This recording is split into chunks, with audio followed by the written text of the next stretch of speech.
Court sentences IPOB leader Nnamdi Kanu to life imprisonment. Resident doctors dispute government claims, insist strike continues. FCTA to begin enforcement on ground rent, land use conversion fees. Away from Nigeria, Guinea-Bissau braces for contentious presidential election. Good evening, this is News Update on Trust TV. I am Chiamaka Nwafo. Thank you for joining us. We'll start off with the proceedings of the day. Justice James Omotosho of the Federal High Court has sentenced Nnamdi Kanu, the leader of the indigenous people of Biafra, IPOB, to life imprisonment. Justice Omotosho delivered the judgment on Thursday, 4 years after Kanu was arrested in Kenya under contentious circumstances, brought back to Nigeria, currently charged with 7 counts bordering on terrorism. The judgment was delivered in Kanu's absence after the IPOB leader insisted that the judgment would not be delivered in the terrorism charge the federal government entered against him. Omotosho stated that several broadcasts by Kanu through Radio Biafra constituted acts of terrorism, adding that his rhetoric and intention were anchored on violence. The judge also asserted that Kanu's sit-at-home order in southeastern states amounted to terrorism, stressing that the order violated Southeasterners' freedom of movement. Justice Omotosho maintained that the IPOB leader lacked the constitutional power to order people to sit at home. According to the justice, from the evidence before the court, Kanu carried out preparatory terrorism via his broadcast, through which he ordered the killing of police officers and military officers. The court said the IPOB leader is found guilty of committing acts of terrorism against the Federal Republic of Nigeria. Kanu was convicted of all 7 counts preferred against him, although the IPOB leader pleaded not guilty to the charges. You said they are demoting you. You're writing rubbish. Don't go. Show me the law. One address. I see the thing. You don't know law. They are demoting you. You're writing rubbish. Don't go. Show me the law. One address. I see the thing. You said I think that there's not for them. I said don't. Away from that, we go over the stakeholders from Benue, Nasarawa and Taraba states have agreed to work together to find lasting peace in their border communities. The agreement was reached during a workshop on collaborative approaches to enhancing peace building and addressing conflicts across the 3 states held in Lafia, Nasarawa State. The report. The workshop, which brought together participants from the North Central and Northeast regions, acknowledged that the 3 states share common boundaries and challenges, often experiencing recurring conflict linked to farmer-herder tensions, as well as ethnic and religious disputes. Director General of the Taraba State Bureau for Peace and Conflict Management, Bishop Innocent Solomon, emphasized the need for interagency and interstate collaboration in developing and implementing solutions to the issues confronting the region. Interagency cooperation is critical. Interstate collaboration is very critical. And so ideas are growing within the 3 states to form a common platform in addressing our issues, because we share common borders, we share common issues, we have historical, connections, and so we must sit up to do something together. And so this is what we're doing. The platform is already growing and ideas are being generated. The Director General of the Benue State Commission for Peace and Reconciliation, Josephine Haba, noted that peace cannot be achieved in isolation. She stressed the importance of local solutions and individual contributions in achieving lasting stability among the communities in the 3 states. If you don't know what is in need for you, you may not want to listen. So I am going to grassroots, building structures from grassroots calling them peace committees from ward level to local government to state. And what does this mean? This means that we need to educate our people to understand the reason why they need to have peace, why they need to promote social cohesion. Because without peace, there isn't going to be development. Our children are not able to sit together, play together anymore. How can we bring this back so that we can become the families that we used to be, and then together foster the solution? Nasarawa State Commissioner for Security and Sundry Matters, CP Usman Baba, retired, highlighted that the states share a common history, borders, economic aspirations, and vulnerabilities.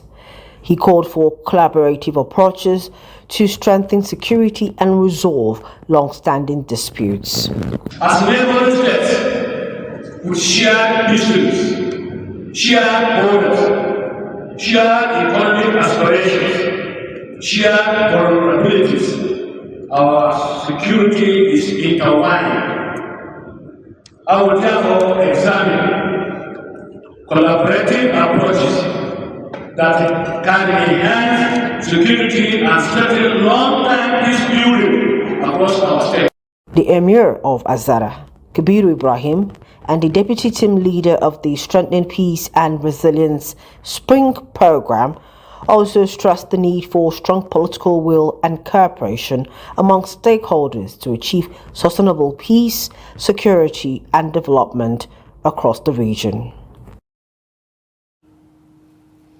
Bandits who abducted 38 worshippers from the Christ Apostolic Church, CAC, in Iruku, Ekiti local government area of Kwara State have reportedly placed 100 million naira ransom on the head of each victim. The kidnappers have begun contacting the families of those taken during a church service on Tuesday. Olusegun Olukotun, a community leader and Oloriata of Iruku, confirmed that 4 of his relatives were among the abductees, adding that he and one of his wards managed to escape the attack around 6:06 p.m. through a church window. Olukoto expressed gratitude to the government, particularly Governor Abdulrahman Abdulrazak, for identifying with the community, but appealed for increased security in Iruku, a border town, to safeguard lives and property. He also called for the community vigilante members to be better equipped with advanced weapons to counter future armed attacks. Meanwhile, the Kwara State government has ordered the closure of schools across 4 local government areas following renewed insecurity in parts of the state. The directive was conveyed through a circular issued on Wednesday by the chairman of the Nigerian Union of Teachers, NUT, Kwara State Wing, Yusuf Abola. According to the circular, schools in Ishe, Irepodu, Ifelodu, and Ekiti local government areas have been shut down on the instruction of the Ministry of Education and Human Capital Development after the government raised concerns over fresh security threats in the Kwara South Zone. Abola assured school heads and teachers that further directives would be communicated as the security solution and situation evolves. The development comes on the heels of a bandit attack at the Christ Apostolic Church, CAC, Okeishegun, in the Iruku community, Ekiti local government area, on Tuesday, November 18, 2025. The attack left at least 2 worshippers dead and over 35 people abducted, including the church pastor. The parents of 25 schoolgirls abducted from Government Girls Comprehensive Secondary School, Kebbi State, have shared the trauma they're enduring, fearing for the safety and well-being of their daughters. Father of 17-year-old SS3 student Suraya Tukuru Zakiru said his wife has been unable to sleep or eat normally since the incident.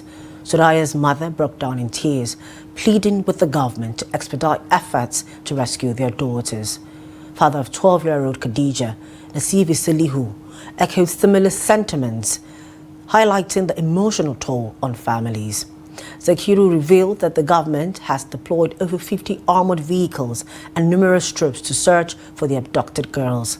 The incident has sparked widespread concern, prompting visits by government officials, including Kebbi State Governor Nasir Idris, to the community to offer sympathy and assurances of continued rescue efforts. In Benue State, the governor, Hyson earlier, says the state remains peaceful and free from religious, ethnic, racial or national conflicts. Speaking to journalists in Markadi, the state capital, the governor highlighted the harmonious coexistence among the state's diverse population. Governor Alia noted that Benue continues to serve as a haven of peace and unity, where people of different backgrounds live and interact without major incidents. He said the reassurance is meant not only to boost confidence among residents, but also to attract investors seeking a stable environment. So I am a reverend father. So being in governance does not take that away from me. I am still a reverend father. I came in as a governor, as a reverend father. I am working with the fear of God and the compassion of Christianity and humanity. And at the end of the day, I'm still going back to the church as a reverend father and a good Christian. So that is for the record. We need to understand this. In my state of Benue, we don't have any religious, any ethnic, any racial, any national or state genocide. We don't have that. Do we have a number of insecurities in the state? Yes, we do. But it is not a genocide. Someone would need to go through there to check the United Nations definitions for this. Have we lost a number of people? Yes. We have at different stages. If I've given you a background of the challenges we've had many years ago, we're talking about the agro-pastoralists, God and the herders. Nigeria's nurse migration crisis keeps growing and is hitting the health sector hard. Many nurses live in search of better conditions abroad, live in public and private hospitals, short-staffed and overstretched. Here's more in this report. People often blame salary alone for the steady exit of Nigerian nurses, but conversations inside the system tell a deeper story. At Garki Hospital, the head of nursing says many nurses leave because they feel undervalued and sidelined in the workplace. Respect and recognition matter as much as pay. Not paying doctors, but that's why they are moving. No! Many of us are frustrated because we don't have something to work with. I'm not trying to say that salary is not part of it, but the main reason some of them feel that, we are the ones signing some of the papers, and what are the purposes of them? Where they say purpose, they will write greener pasture. Greener pasture in what? Practicing what you have learned. Seeing people getting out alive. I'm an ICU nurse, I'm an intensive care nurse. And the joy we have there is that you have something to work. This patient was brought in, half dead, but you know it's a reversible case. Most times, because you have things to work with, because you have to see that person smiling out of ICU. That's the beauty of you working in a hospital. Nurses say they want a system that listens to them, provides structure, and supports their growth. Some describe how the lack of professional respect pushes them out faster than the pay gap itself. When you go over there, no matter where you are, you know that your family is safe. You know that everybody is safe. You have a conducive working environment. There's respect for your profession. People value your work. Not in some places, some people even look at a nurse as if she's a nobody. Do you understand? So there are a lot of factors. So everybody wants to have a good life. So because they want to have a good life, they always look forward, they search for where to see that good life. And you know, in the Europe, their services is always welcome because they know the importance of the nurses. So because of that, and the kind of remuneration and packages they have for them over there is always a fascinating, desire for everyone to begin to look forward to go abroad. Stakeholders want that without better working conditions and modern equipment, hospitals won't function well enough to keep their workforce. The nursing HOD stresses that government action is overdue and that improvement must start with fixing the basics inside hospitals. If the government will help us in all these hospitals, set it up. We know roads are good, like in Abuja. I see a lot of roads. I say, but there's no manpower, that human touch. The minister can do that. The minister can go to these hospitals. These are places you see people will be blessing you without you knowing they are even blessing you. These are places you see that somebody has done something that touched every family. If poor working conditions persist, Nigeria will lose even more trained professionals. Nurses on the front line say the warning signs are clear. Tanti Azal, Trust TV News, Abuja. Still staying in the health-related sector, the Nigerian Association of Resident Doctors, NARD, has rejected claims by the Federal Ministry of Labour and Employment that substantial progress has been made in resolving its grievances, describing the ministry's statements as misleading and inconsistent with the realities on ground.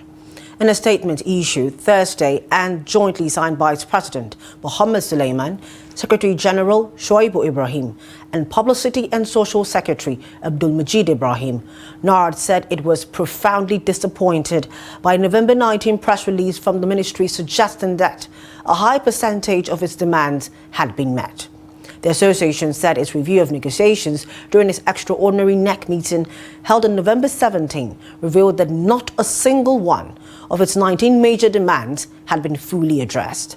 NARD accused the ministry of presenting promises, pending approvals, and newly constituted committees as progress, describing the parting as a continuation of government's long history of unfulfilled commitments.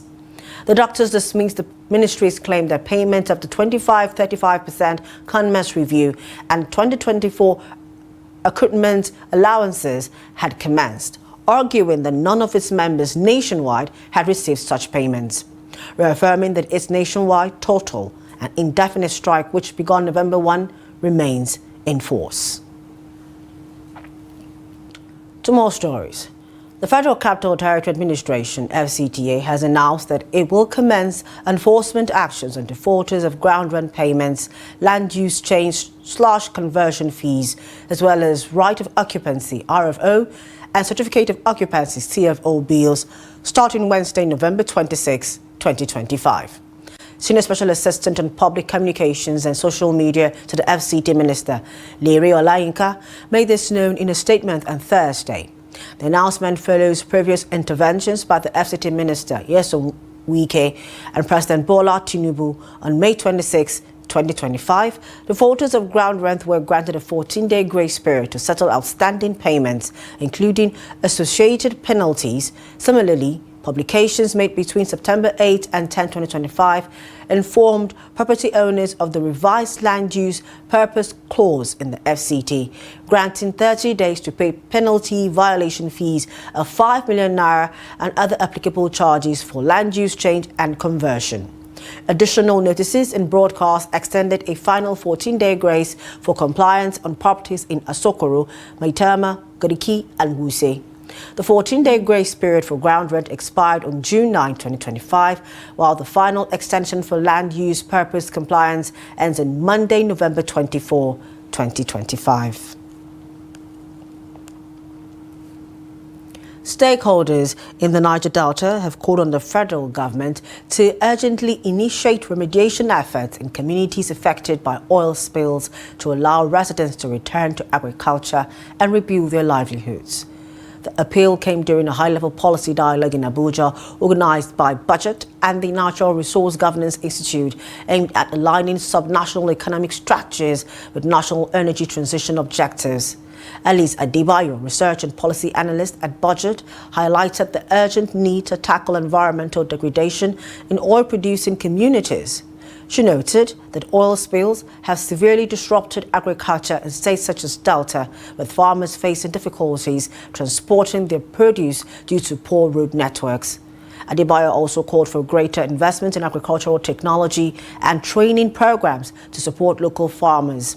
She stressed that alongside environmental remediation, stronger fiscal governance measures are critical to building public trust and ensuring compliance with state regulations. Stakeholders emphasize that such interventions are vital not only for restoring livelihoods, but also for positioning affected communities to participate in the global energy transition as demand for oil and gas undergoes long-term shifts.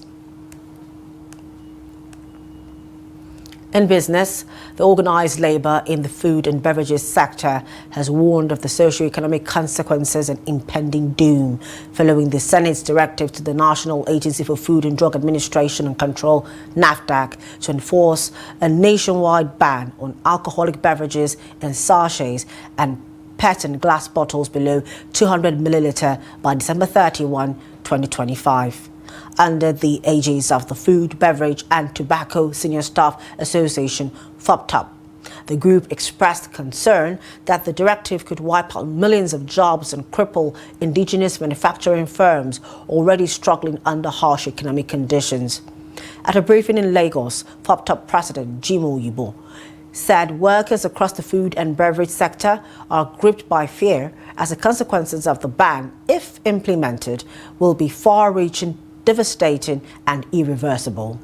According to FOPTOP, the ban threatens the livelihoods of more than 500,000 direct workers and 5 million indirect workers, including farmers, marketers, distributors and transporters. Away from Nigeria, tension and hope arising in Guinea-Bissau as voters prepare for one of the most contentious presidential elections since the country's return to multi-party democracy. President Umaru Sissoco Embaló is seeking a second term in Sunday's vote, despite a turbulent mandate marked by political disputes and repeated allegations of attempted coup. If re-elected, Embaló would become the first sitting president to secure a second term in more than 50 years of independence. Opposition groups argue his term expired in February, while the Supreme Court ruled it runs until September. The election date, brought forward from November 30, has added further uncertainty. 12 candidates are running for president, while 14 political groups, including one coalition, contest legislative seats. Analysts warned that the exclusion of key opposition coalitions, combined with long-standing military rivalries, could heighten tensions. And that's it for news updates at this time. For more of our news, programs, documentaries, do well to follow on our social media platforms and on our YouTube live stream. I am Chiamaka Nwafo. Thank you at this time. Good evening.